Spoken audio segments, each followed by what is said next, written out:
presence of Dr. Anthony Joseph in our presence this evening.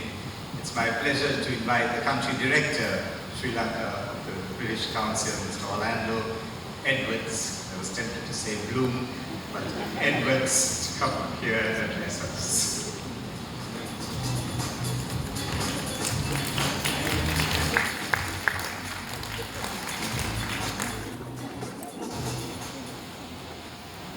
Good evening, ladies and gentlemen, and thank you very much for that warm and generous introduction. And indeed, thank you to the chairpersons for that wonderful presentation.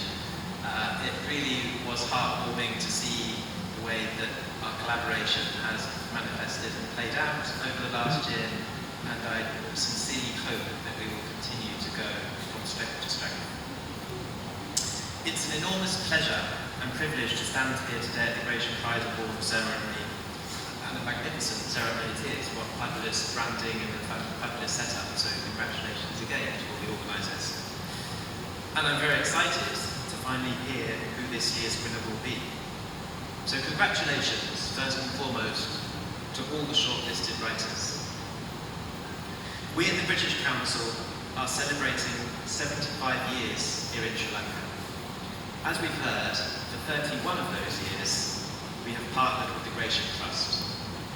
We're truly delighted to have supported them in many ways, and especially this evening, to have supported them to invite the UK poet, Dr. Anthony Joseph, here as chair of the judges for this year's award. Our British Council objectives overlap and align with those of the Gratiaen Trust in many ways. At a basic level, promoting the English language and innovative literary projects and collaborations are two very good examples. As many of you will know, we offer English classes for young learners and adults in Colombo, Kandy, Jaffna and Matara, and for corporations and businesses island-wide.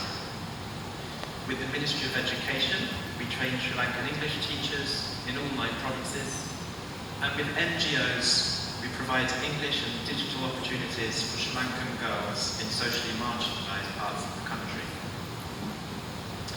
In literature, promoting innovative projects and collaborations are essential to what we do. We've seen what's happened here over the last year in Sri Lanka, but in the UK, the British Council works with Granters, best of young UK British novelists, trying to give them a leg up, giving them opportunities to speak at festivals around the world. For years we have supported international writers to participate at the Hay on Wye, which is in Wales, literary festival, one of the biggest literary festivals in the UK, the 2024 version of which coincidentally closes today. British Council and Poets on the Underground have collaborated for many years to share international poetry with commuters and travellers who crisscross London on the tube. And English language poetry is also shared with international audiences.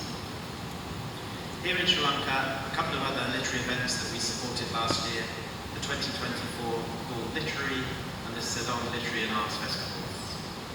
I'm really delighted and really proud to see the Sri Lankan literature scene thriving.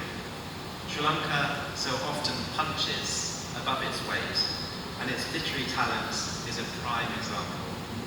And that is thanks, in large part, to the Gratiaen Trust, and a nod to all the wonderful writers, thinking of all those sat amongst us here today.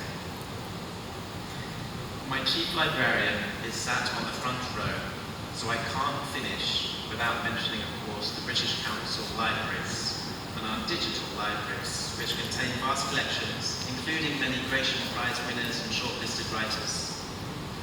And they're open to all, so please do come and visit or become a digital library member if you haven't yet joined. Thank you very much for listening to me, and enjoy this evening, and I hope like me you can't wait to hear who the winner will be.